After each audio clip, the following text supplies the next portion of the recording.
Suara cikgu Okey, selamat pagi Chong, selamat pagi semua. Okey, hari ini kita sambung lagi kelas sains ulang kaji SPM 2021. Kita masih lagi di tajuk tingkatan 4 bab 3. Okey, bab 3 ini teknik mengukur parameter kesihatan badan. Okey, hari Jumaat lepas cikgu sudah bincang contoh-contoh soalan untuk bab ini, contoh soalan kertas 1. Jadi hari ini cikgu akan sambung contoh-contoh soalan di bahagian kertas 2. Okey, tadi cikgu ada post link untuk latihan, kamu boleh download nanti. Kalau kamu ada printer, you boleh cetak di rumah ataupun nanti you boleh go through. Okey, Chong boleh sediakan buku dengan pen buku latihan dengan alat tulis. Mungkin kita perlu salin sedikit point hari ini, sedikit nota. Okey, sudah sedia Chong? Sudah sedia semua? Boleh kita mulai? Okey, so tajuk kita hari ini tingkatan 4 bab 3 teknik mengukur parameter kesihatan badan. Okey, apa kaedah yang boleh kita guna, apa alat yang boleh kita guna untuk mengukur kesihatan badan kita. Contoh nak ukur suhu, nak ukur berat badan, kamu nak ukur tekanan darah, nak guna alat apa. So hari ini kita akan lihat. Okey, so Chong tengok dekat sini, ini kertas 2, paper 2 bahagian A, section A. Okay, kamu diberi satu jadual. Okay, boleh tengok tak jadual dekat table jadual 1 itu, table 1. Okay, dia bagi tahu apa. Okay, cuba baca Chong jadual 1. Cuba baca soalan dia di atas. Jadual 1 menunjukkan, cuba baca. Jadual 1 menunjukkan kadar denyutan nadi 2 orang murid selepas melakukan 3 aktivitas bekerja. Murid perlu berada dalam keadaan rehat sebelum melakukan aktiviti seterusnya. Okey, bagus Chong. So dia bagi kita jadual 1. Jadual 1 ni kamu boleh lihat. Ada 2 orang murid. Murid 1, murid 2. Kemudian 2 orang murid ni mereka lakukan 3 aktiviti. Yang pertama itu berjalan, yang kedua itu berlari, kemudian yang ketiga itu berehat. Berehat ni selepas dia berjalan, dia akan berehat dulu, baru dia akan berlari pula. So ada 3 aktiviti lah, berehat, berjalan, berlari. Dan kamu boleh lihat sana ada bacaan kadar denyutan nadi dalam masa 1 minit untuk kedua-dua murid. Murid 1 kamu tengok bila dia berehat berapa nadi dia. Murid 2 berapa nadi dia bila dia rehat? 78. Okay, bila murid 1 berjalan, berapa dia punya denyutan nadi Chong? Cuba bagi tahu cikgu, murid 1 bila dia berjalan, berapa kadar denyutan nadi dia seminit? Tengok pada jadual. Murid 1 berjalan, berapa dia punya kadar denyutan nadi?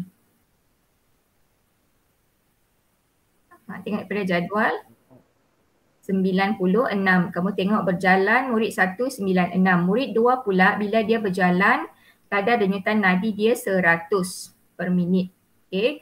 Manakala bila murid 1 berlari, berapa dia punya denyutan nadi ketika dia sedang berlari? Kamu boleh tengok pada jadual 120.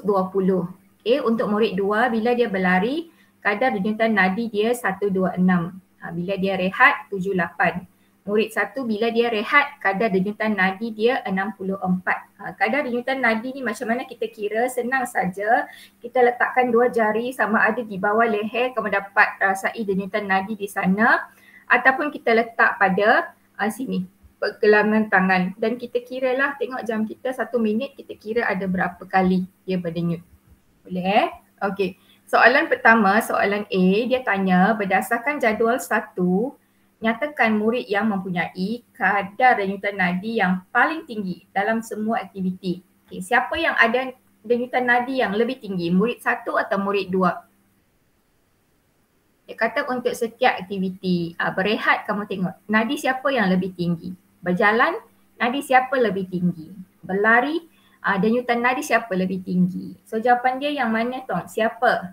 Murid yang mempunyai kadar denyutan nadi yang paling tinggi dalam semua aktiviti. Murid 1 atau murid 2? Cuba tengok daripada yes, bagus. Jawapan dia yes, murid 2. Bagus ya. So kita tuliskan jawapan dia, kita boleh tengok dengan jelas dalam jadual murid 1. Murid 2. Ni cikgu punya slide ni silap, cikgu betulkan dulu. Okay, ini jawapan dia murid 2. Okay, kadar denyutan nadi yang paling tinggi adalah murid 2. Okay. Berehat 78, lebih tinggi daripada murid 1. Dia berjalan pun 100, lebih tinggi daripada murid 1. Dan dia berlari pun 126, lebih tinggi daripada murid 1. So jawapan dia murid 2. Okay. Okay, kita tengok soalan B. Okay, soalan B, nyatakan hubungan antara kadar denyutan nadi dengan jenis aktiviti fizikal. We have to state the relationship between pulse rate and type of physical activity. So macam mana kita nak kaitkan? Okay, macam ni kita tengok semula jadual. Kamu tengok ada 3 aktiviti. Rehat ini yang paling relax kan? Aktiviti yang paling relax. Kemudian berjalan. Berjalan kita perlukan sedikit tenaga. Okay. Dan kita berlari. Berlari ni kita perlukan lebih banyak tenaga sebab dia adalah aktiviti yang lebih lasak. So kita kata daripada berehat, berjalan, berlari, aktiviti dia semakin lama semakin lasak. Okay. So bila aktiviti semakin lasak, kamu tengok apa jadi pada bacaan nadi. Bila kita relax, tak guna tenaga, nadi kita, bacaan nadi kita paling rendah. Bila kita guna tenaga sedikit, kita punya bacaan nadi pun meningkat. Dan bila kita berlari, buat aktiviti lasak, guna tenaga dengan sangat banyak, kita punya kadar denyutan nadi paling tinggi, bertambah. So macam mana kita nak tuliskan relationship ataupun hubungan? Kita boleh tulis semakin lasak aktiviti fizikal yang dilakukan, semakin tinggi kadar denyutan nadi. Kamu boleh tulis macam ni, Chong.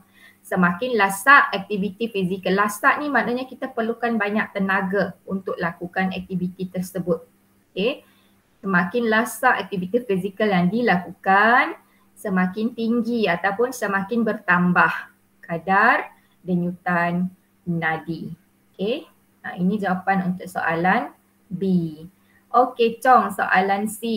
Okay, soalan C, cikgu nak kamu cuba ya. Apa 2 faktor lain yang mempengaruhi kadar denyutan nadi? Okay, selain daripada aktiviti fizikal, okay, apa lagi yang boleh efek kita punya bacaan nadi? Sama ada dia tinggi atau rendah. Ada idea tak, Chong? Apa faktor lain yang mempengaruhi kadar denyutan nadi? Okay, perempuan dengan lelaki, kadar denyutan nadi dia sama tak, Chong? Kamu rasa sama atau tidak? Lelaki dengan perempuan. Okay, what do you think? Sama tak kadar denyutan nadi di antara lelaki dan perempuan? Kamu rasa sama atau tak sama? Okay. Boleh cuba, Chong? Sama ke tak sama? What do you think? Kamu rasa sama atau tidak? Tak tahu. Okay, tak tahu tak apa. Kamu agak-agak saja. Cuba teka. Agak-agak sama ke tak sama? Kadar denyutan nadi lelaki dengan perempuan. Okay, cuba agak saja. Sama ke atau tidak kamu rasa? Nanti cikgu bagi tahu. Lelaki dengan perempuan, kadar nadi dia, yes, dia tak sama. Okay, dia tak sama. Okay, kadar dan denyutan nadi lelaki dengan perempuan tak sama. Okay, so begitu juga dengan umur. Okay, umur. Kanak-kanak, dan remaja, dan orang dewasa, kemudian orang tua. Semua kadar denyutan nadi dia berbeza, tak sama. Okay, so itu adalah faktor yang mempengaruhi kadar denyutan nadi. Yang pertama kamu boleh tuliskan jantina. Okay, so selain daripada aktiviti fizikal, jantina juga mempengaruhi kadar denyutan nadi. Lelaki dengan perempuan dia tak sama.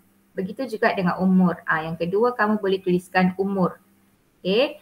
Yang ketiga tahap kecergasan. Okay. Kalau atlet, orang yang main sukan, biasanya dia punya kadar denyutan nadi dalam 1 minit adalah rendah. Okay. Kalau orang yang tak aktif, tak bersukan macam kita ni, kita punya kadar denyutan nadi sedikit tinggi daripada atlet, orang yang bersukan. Yang boleh efek lagi emosi. Kita punya emotion. Bila kamu sedang marah, contoh, selalunya kadar nadi kamu bertambah. Okay. Bila kamu happy, bila kamu relax, bila kamu tenang, biasanya kita punya denyutan nadi akan turun. Okay. Bila kamu takut, kadar denyutan nadi pun akan bertambah masa tu. Okay. Satu lagi kita punya stres, tahap stres. Kalau kamu itu stres, selalunya nadi bacaan dia akan jadi tinggi. Bila kamu relax, tak ada masalah, kamu tak stres, hidup pun happy saja, biasanya kita punya bacaan nadi akan rendah. Okey. Dan satu lagi kita boleh tulis tahap kesihatan. So ada banyak jawapan kita boleh tuliskan di sini. Kamu boleh tuliskan mana-mana dua. Okay, so Chong, boleh tak kamu tuliskan dalam buku latihan kamu hari ini, tuliskan hari dulu dengan tarikh. Hari ini hari Isnin, tuliskan di atas. Isnin, berapa hari bulan? Hari ini 18. Okay, 18 Oktober, tuliskan dekat atas. 18 Oktober, 18 bulan 10, 2021. Okay, kamu tulis ulang kaji SPM 3. Okay, ulang kaji SPM. Okay, dan tuliskan titik bertindih. Okay, di bawah dia tulis bab 3. Okay, tingkatan 4. Bab 3, tingkatan 4.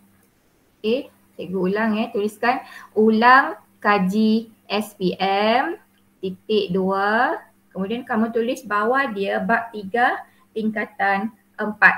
Okay, cikgu nak kamu tuliskan poin yang pertama. Tuliskan poin yang pertama, faktor. Tuliskan ini. Faktor yang mempengaruhi kadar denyutan nadi. Okey, baca yang tuliskan yang cikgu gariskan saja. Okay, nombor 1 kamu tulis faktor yang mempengaruhi kadar denyutan nadi. Okay, so kamu tuliskan yang pertama, tuliskan satu kecil macam ini di bawah dia. Satu, tuliskan ini, aktiviti fizikal. Ini tuliskan satu, aktiviti fizikal. Aktiviti fizikal. Okay. Kemudian nombor 2 tulis ini. Nombor 2 Roman, 2 kecil, jantina. Nombor 3 umur. Nombor 4 tahap kecergasan.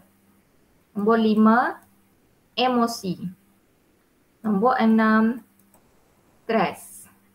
Nombor 7 tahap kesihatan. Okey, boleh Kalau sudah tuliskan dan.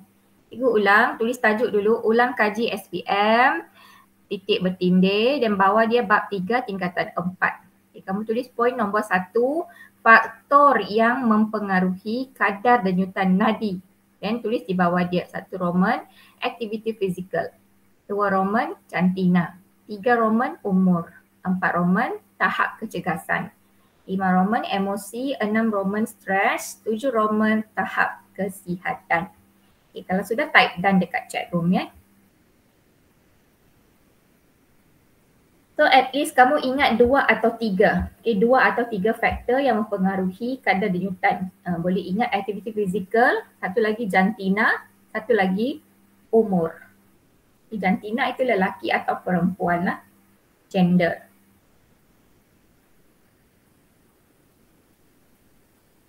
Boleh Chong? Kalau sudah tulis dan dekat info message. Okey, bagus. Sudah? Okey, boleh kita pergi slide seterusnya. Okay, kita tengok. So kita dah tahu tadi ada beberapa faktor yang mempengaruhi kadar denyutan nadi seseorang individu. Okay, aktiviti fizikal, jantina, umur, tahap kecergasan, emosi, stres dan tahap kesihatan. Okey, kita pergi tengok. Ada soalan seterusnya. Soalan seterusnya dia minta kita padankan. Kamu kena gariskan. Padankan itu maksud dia gariskan. Okay, you have to match the gender of student 1 and student 2 based on rustic activity in table 1. Dia kata kita kena padankan berdasarkan keadaan rehat pada jadual 1. So kamu tengok balik jadual 1, murid 1, kalau kita tengok tadi berapa bacaan rehat dia. Kita balik dulu slide tadi. Okay, 64 dengan 78. Okay, 64, ini murid 1, dia punya bacaan nadi semasa rehat 64 per minit. Okay, manakala student 2 bacaan dia 78 per minit. Okay, 1 minit. So dia minta kita nak tanda yang mana satu pelajar lelaki, yang mana satu pelajar perempuan. Cuba baca nota di bawah yang cikgu beri ini. Cuba baca Chong, yang di bawah warna merah ni. Perempuan mempunyai kadar denyutan nadi yang lebih tinggi, salah ija, sorry. Tinggi berbanding lelaki, being compared to boys. Maksud dia perempuan mempunyai kadar denyutan nadi yang lebih tinggi berbanding lelaki. So kamu rasa yang mana lelaki? Student 1 atau student 2? Siapa lelaki, siapa perempuan? Tak, cikgu betulkan spelling dulu. Nah tadi silap spelling. Kamu rasa mana yang lelaki? Student 1 lelaki atau student 2 lelaki? Ini tadi reading dia 64. Ini tadi reading dia 78. Okay. So student 2 itu lelaki ke perempuan? Kamu tulis 2 itu. Student 2 itu lelaki atau perempuan? So student 2 dia kata perempuan lebih tinggi kan. So student 2 itu mestilah perempuan, student 1 lelaki. Okay, murid 1 bacaan nadi dia lebih rendah, 64. So dia adalah lelaki. Murid 2 bacaan nadi dia lebih tinggi. So dia adalah murid perempuan.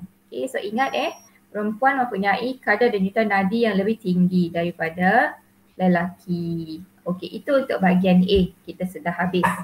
Okay, sekarang kita nak masuk bahagian B pula. Okay, soalan B ini juga struktur. Okay, soalan struktur juga macam bahagian A. Okay, sekarang dia bagi kamu rajah 3 menunjukkan 2 jenis termometer. Okay, ingat tak Chong, hari Jumaat kita ada berapa jenis termometer? Chong. Kalau kamu ingat hari Jumaat cikgu ada bagi tahu kita, yes, bagus. Kita ada 4 jenis termometer. Okay. Sekarang dia bagi kamu 2 jenis termometer dekat sini. Yang pertama kamu kena tuliskan nama dia. Okay, termometer P apa, termometer Q apa. Ingat tak Chong nama termometer ini? Before that, apa nama 4 termometer kita? Kita ada yang pertama, kita ada termometer. Yang pertama kita ada termometer rektal. Okay, termometer rektal ini untuk baby yang berumur di bawah berapa bulan? 4 bulan. Kita boleh guna termometer rektal. Masukkan termometer dalam lubang punggung bayi. Okay, kemudian kita ada termometer infrared. Okay, termometer infrared. Macam yang kita guna dekat pasar raya tu sekarang COVID kan, masih ada, kita kena scan dulu termometer baru boleh masuk pasar raya. Itu termometer inframerah yang ada di pasar raya ataupun kedai-kedai ataupun mana-mana premis kalau kamu pergi. Dan kita ada termometer klinik. Termometer klinik ini yang digunakan untuk mengambil suhu badan pesakit sama ada di hospital ataupun di klinik. Okay. Kemudian kita ada termometer makmal. Ini yang keempat. Termometer makmal ni yang kita guna dekat sekolah. Yang panjang tu kan. Okay, so ini adalah 4 jenis termometer.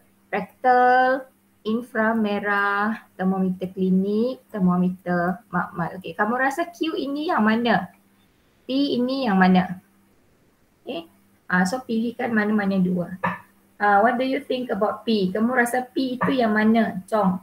Rektal ke, inframerah ke, klinik ke, makmal? Dan begitu juga Q. Q ini rektal ke, inframerah ke, klinik ke, makmal? Okay, cuba teka dulu, Chong. Mana jawapan dia? Rektal. P yang mana? Rektal. Ya, bagus. P adalah rektal. Bagaimana pula dengan Q? Q yang mana satu? Inframerah. Yes, bagus. Q adalah inframerah. So P ini termometer rektal. Q termometer inframerah, infrared. So ingat kalau keluar dalam mana-mana soalan peperiksaan, ini termometer rektal. Ini termometer inframerah, infrared thermometer, rectal thermometer. Okay. Sekarang kita tengok contoh soalan seterusnya. Apa kegunaan kedua-dua termometer tersebut? Okay. Termometer rektal untuk apa? Termometer infrared untuk apa? Inframerah. Okay, so macam mana? Macam cikgu bagi tahu tadi, termometer rektal kita guna untuk menyukat suhu bayi. Cikgu tambah sedikit soalan di sini Sekejap. Menyukat suhu bayi di bawah umur 4 bulan. Okay, melalui dubur. Kita masukkan termometer itu melalui lubang punggung bayi, dubur lah. Okay, itu yang pertama, P. Kemudian Q kita guna untuk apa? Termometer inframerah menyukat suhu badan tanpa bersentuhan dengan badan. Okey, poin nombor 2 Chong, cikgu nak kamu tuliskan. Okey, tuliskan poin nombor 2. Okey. Poin nombor 2, okay, mula-mula kamu tulis dulu. Okay, tuliskan satu Roman. Okay, tulis poin nombor 2. Kemudian dalam dia kamu tulis termometer rektal. Okay, termometer rektal. Termometer rektal. Kemudian kamu tuliskan dash. Tulis yang ini, dia punya kegunaan. Termometer rektal dash menyukat suhu bayi di bawah umur 4 bulan melalui dubur. Okey.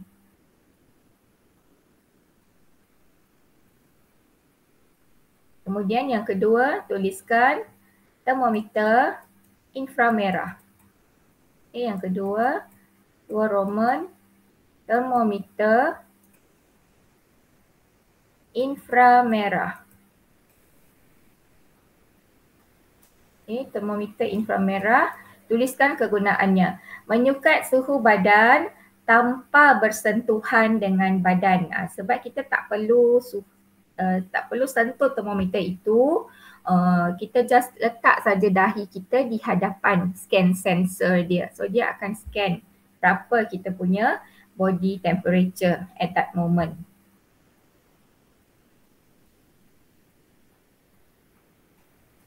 Okay, termometer rektal, cikgu ulang, menyukat suhu bayi di bawah umur 4 bulan melalui dubur. Termometer inframerah menyukat suhu badan tanpa bersentuhan dengan badan.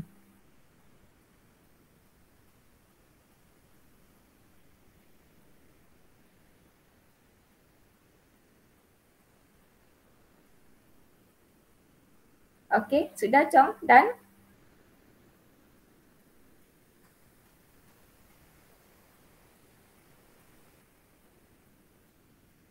Okay, very good. Okay, ingat Okay, so sekarang kita nak tengok C. Okay, C ini application. Okay, dia bagi satu situasi. Sejak pandemik COVID-19, Najib akan memeriksa suhu badan sebelum memasuki pasaraya. Sekarang ni dah jadi wajib dah. You nak pergi mana-mana, yang pertama kena bawa MySejahtera. Okay, dia akan scan. Kemudian yang kedua, kita kena scan suhu badan sebelum kita masuk dalam satu-satu premis, satu-satu bangunan, satu-satu tempat. Apakah termometer yang sesuai untuk mengukur suhu badan beliau? So kamu rasa yang mana sesuai untuk digunakan? Adakah termometer rektal, termometer inframerah, termometer klinik, termometer makmal. Clue dia ada di sini. Sejak pandemik COVID-19. So kita nak kurangkan sentuhan, nak kurangkan penjarakan. So termometer mana yang sesuai kita gunakan? Yang mana, Chong? Termometer inframerah. Yes, bagus. Termometer inframerah. Kenapa kita pilihkan termometer inframerah? Kenapa kamu pilih termometer inframerah? Macam cikgu bagi tahu tadilah, sebab kita nak jawapan dia sama ada kamu tuliskan Q ataupun kita tuliskan termometer inframerah. Okay, kenapa kita pilih termometer inframerah? Ini adalah untuk mengelakkan, untuk elakkan sentuhan rapat dengan orang ramai, to prevent close contact with the public.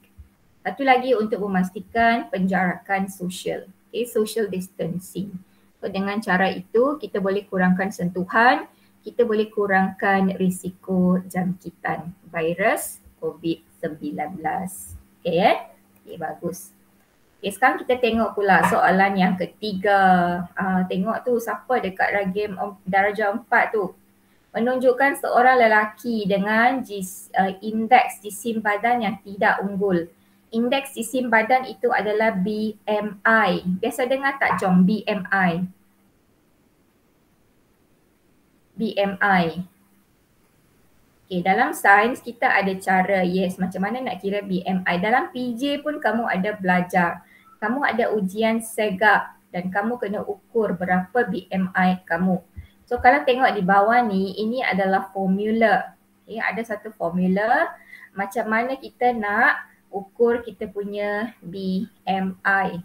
So kita punya BMI, kalau yang normal, dia mestilah di antara 21 hingga 25. Okay.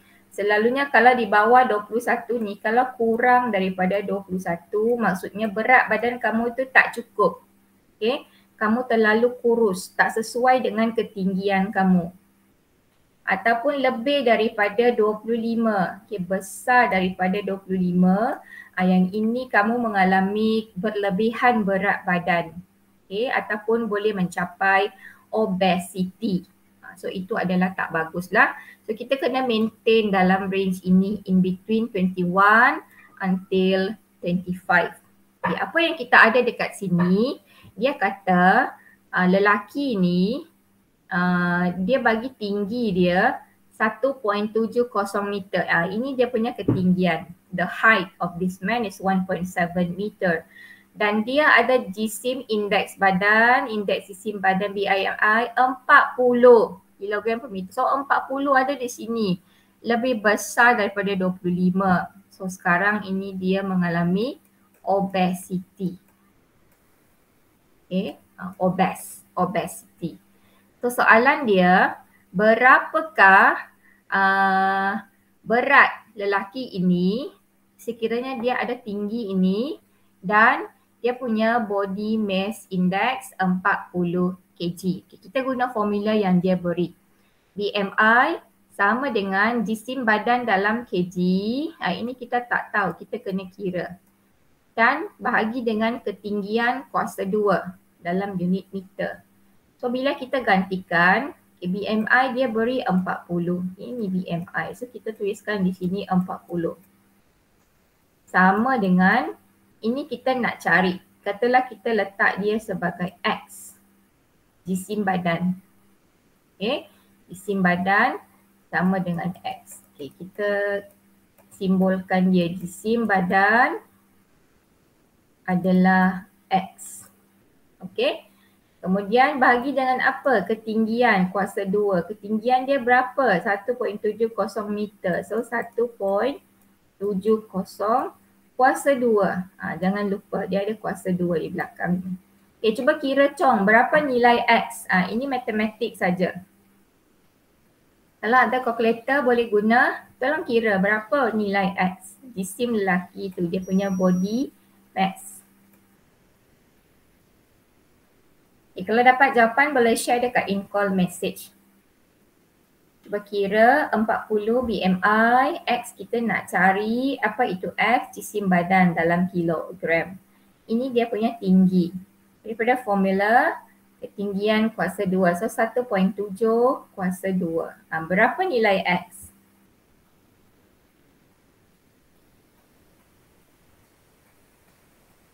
Boleh kira tak, Chong?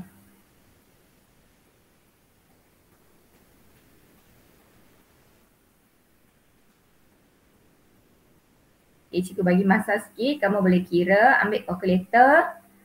So macam mana nak kira nilai X? So ini matematik saja. Kita nak kira X, ini kita pindah pergi sana lah. Kita pindah pergi sebelah sana. So X sama dengan 40 darab dengan 1.70 kuasa 2. 1.70 kuasa 2. So macam mana nak kira ni? Ambil kalkulator.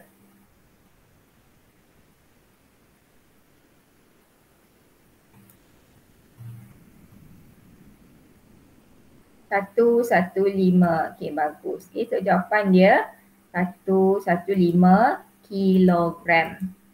115.6 lah kalau kamu kira secara tepat. 115.6 kilogram. So ini dia punya jisim badan. Okay, formula ini perlu ingat ke? Tak perlu sebab dalam exam dia akan beri. Okay, kamu cuma perlu masukkan dengan, gantikan dengan nombor saja. Gantikan dengan maklumat yang diberi. Boleh Okay. Itu untuk soalan A. Okay, sekarang kita nak tengok soalan B. Soalan B dia nak kamu tik. Dia bagi kamu 3 pilihan. Overweight, berlebihan jisim badan, kurang jisim badan, underweight ataupun obese. Obese ini dia lebih daripada berlebihan. Dia paling di atas. Kurang berat badan, then normal, then berlebihan, then by obese. Okay, so obese itu yang paling teruk sekali lah. Okay, apa soalan dia? Kita nak tik BMI untuk lelaki ini. So kamu rasa dia berlebihan ke, kurang ke ataupun dia sudah obes? 40 dia punya BMI. Yang mana? Kamu rasa dia berlebihan ataupun obes? Yes, dia sudah obes. Okay, dia sudah obes. Terlalu berlebihan jisim berat badan dia. So dia masuk sebagai obes. Okay, kita tengok C. Terangkan masalah kesihatan yang boleh berlaku kepada lelaki itu berkenaan BMI semasanya. Kalau dia keep dengan BMI 40, okay, kamu rasa apa masalah kesihatan, apa penyakit yang dia boleh dapat? Boleh bagi idea tak, Chong? Orang ini dia obes, apa masalah kesihatan yang senang dia dapat bila dia obes? Cuba bagi satu.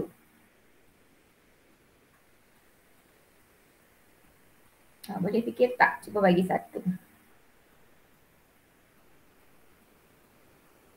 Sakit jantung. Sakit jantung. Okey, bagus. Ada lagi tak? Kencing manis. Kencing manis. Okey, lagi ada?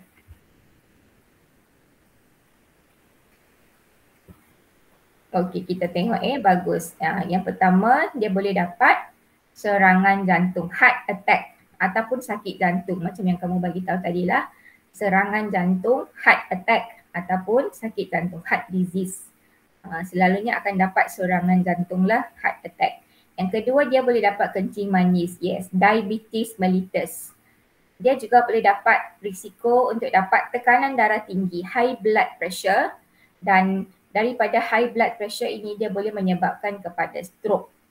Stroke ini apabila berlakunya pembekuan darah dekat otak. Okay, ada darah beku dalam otak, so dia boleh dapat stroke sebab perjalanan darah itu dia tak lancar.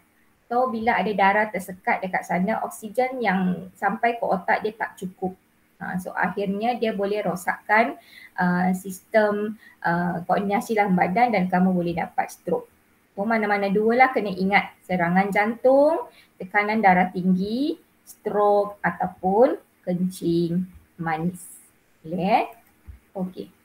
Ini apa nak tulis tadi Okey. Tadi kamu sudah tulis 2 poin kan? Okey, 2 poin. Tuliskan poin yang ketiga. Okay, tuliskan poin yang ketiga. Okay, nombor 3 kamu tuliskan. Okay, masalah kesihatan yang boleh berlaku kepada, dan tulis ini, individu yang obes. Obes.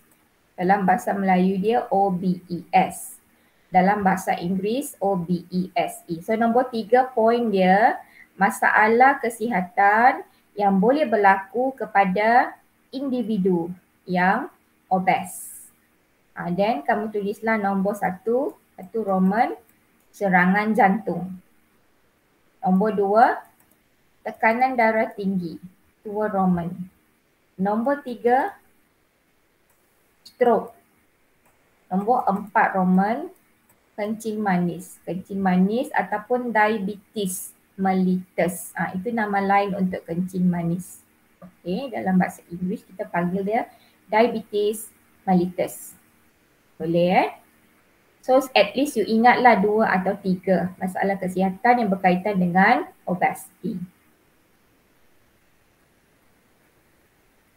Kalau sudah tulis done Chong.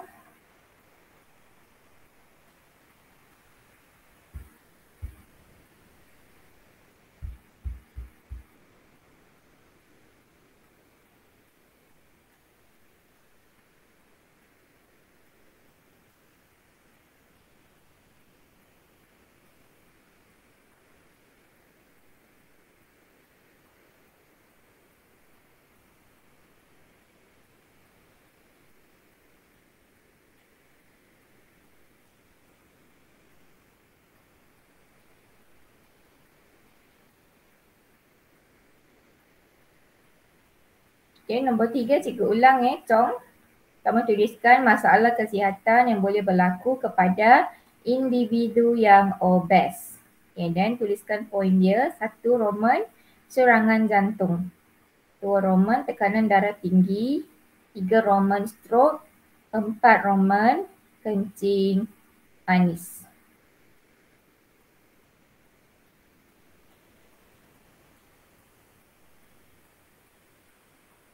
Okey, sudah. Okay, Okey, dan kita proceed kepada soalan yang seterusnya. Tengok ada lagi tak soalan? Okey, saya rasa ini soalan terakhir untuk hari ini Okey. So nombor D, soalan D, cadangkan 2 cara yang boleh diambil oleh lelaki tersebut bagi mendapatkan indeks sisim badan yang unggul. Okey, sekarang kita tak mau BMI dia 40. Kita nak BMI dia di antara 21 hingga 25 sahaja. So kamu rasa apa yang perlu dilakukan oleh lelaki itu untuk menurunkan dia punya BMI? Ada idea tak Chong? Apa yang dia perlu buat?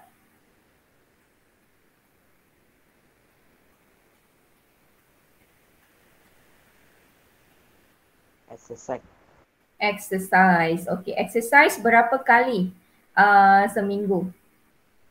Sekurang-kurangnya berapa kali setiap hari ke ataupun berapa kali seminggu? 1 atau 2. Selalunya kita 3. Okay, biasanya 3 kali. 3 hari seminggu. Dan setiap kali perlu berapa minit Chong? 30 minit. 30 minit cukup tak perlulah sampai 2-3 jam. So yang pertama dia boleh pantau ataupun dia boleh rekod dia punya jisim badan seminggu sekali. Okay, dia perlu timbang berapa dia punya jisim badan seminggu sekali. Tak perlu timbang setiap hari. Yang kedua, dia boleh makan mengikut piramid makanan Malaysia dan kita punya pinggan sihat Malaysia. Kamu pernah dengar tak suku-suku separuh? Kita punya pinggan sihat kan, suku-suku separuh. Ini pinggan kita bahagikan kepada 2 bahagian dan ini kita bahagikan lagi kepada 2. So dia jadi suku-suku separuh. Ini quarter, ini half. Okay, yang suku ini kita nak letak apa? Yang suku ini kita letakkan contohlah protein. Okay, ikan, ayam dekat sini. Kemudian ini lagi nasi dekat sini 1/4. 1/2 kita nak letak apa, Chong? Nah, ini kita letak nasi. Ini kita letak ikan ataupun ayam ataupun daging. Okay, ini kita nak letak apa? Separuh pinggan nak letak sayur dan buah-buahan. Okay, kita letak. So dia, ini pinggan sihat Malaysia. Suku-suku separuh, itu sukatan dia. Okay, selain daripada itu, dia juga boleh ubah cara penyediaan makanan. Kalau sebelum ni dia suka makan ayam goreng, okay, sekarang tak mau goreng-goreng. So boleh makan yang lebih sihat. Apa contoh cara masak yang lebih sihat, Chong? Kita tak mau yang bergoreng-goreng, so kita boleh rebus ke, kita boil dia, ataupun kita steam, ataupun kita grill. Okay, sama ada kita rebus, kita steam, ataupun kita grillkan dia. Ini lebih sihat. Okay, sebab dia lebih kurang menggunakan minyak. Nombor 4, kurangkan makanan yang tinggi kandungan gula atau lemak. Okay, ada wrong spelling di sana, N tertinggal. Nombor 5, senaman 30 minit 3 hari seminggu. Dan keenam, dia boleh juga dapatkan sokongan daripada orang yang rapat dengan kita. Boleh minta nasihat. Okay, cikgu betulkan spelling dulu.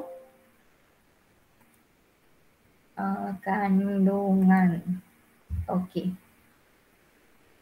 Rebus, panggang, ini steam, tambah lagi satu ataupun panggang. Okey.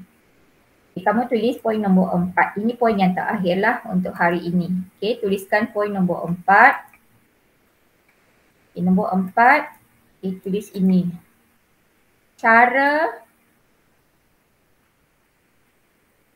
yang boleh diambil bagi mendapatkan indeks jisim badan yang unggul. Kamu tulis yang cikgu garis ini saja. Nombor 4, cara yang boleh diambil bagi mendapatkan indeks jisim badan yang unggul. Indeks jisim badan itu BMI lah. Yang unggul itu mean yang ideal. In between 21 to 25.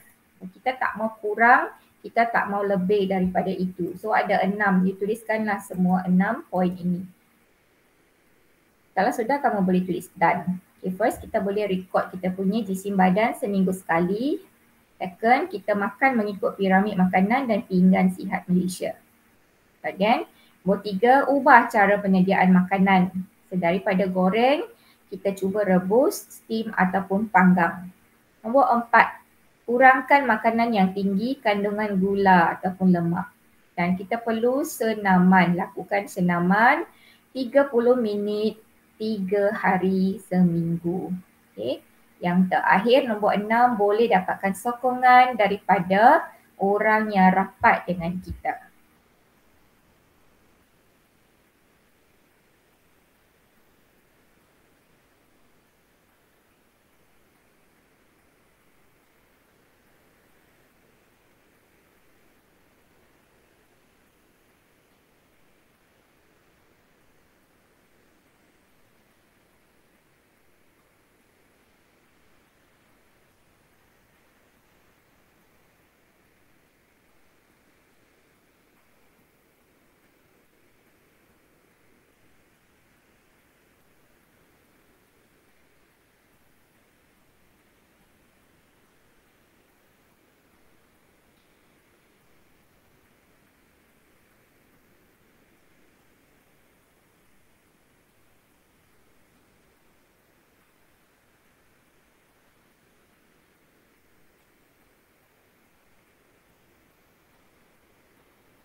untuk cara-cara ni daripada 6, at least kamu boleh ingat mana-mana 2 lah, mana-mana 2 atau 3. Okay, mana yang senang nak ingat inilah senaman 30 minit, 3 hari seminggu. Kemudian apa lagi? Kurangkan makanan yang tinggi, kandungan gula atau lemak. Okay. Ubah cara penyediaan makanan ataupun pantau dan rekod SISIM. Makan mengikut piramid Malaysia ataupun pinggan sihat Malaysia. Okay, mana-mana satu yang senang nak ingat, mana-mana 2 yang senang nak ingat. Okay.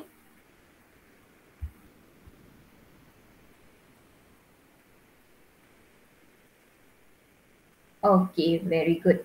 Okay, so itu tajuk yang kita bincang hari ini. So untuk akan datang, kita tengok pula, so ini mana-mana 2 lah. Okay, so untuk bab 3 ini, kamu ingat beberapa perkara. Yang pertama, kita kena tahu apa alat yang kita guna untuk ukur suhu badan. Contohnya, so termometer. Ada 4 jenis termometer yang kamu kena tahu. Okay. Kemudian untuk ukur tekanan darah, apa alat yang kita gunakan? Kita panggil dia sphygmomanometer. Okay, sphygmomanometer. So ada 2 alat termometer, satu lagi sphygmomanometer.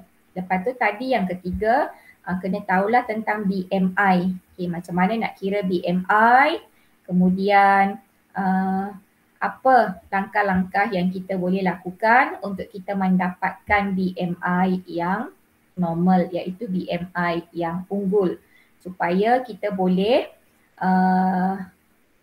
terhindar daripada mendapat sebarang penyakit ataupun masalah kesihatan yang berkaitan dengan berat badan. Okay, so terima kasih Chong, terima kasih semua. Cikgu rasa itu saja untuk hari ini. Okay, nanti hari Khamis kita sambung pula dengan bab 4. Okay, chapter 4. So itu saja, jumpa lagi hari Khamis nanti. Take care, bye-bye Chong. Terima kasih. Terima kasih semua. Okay.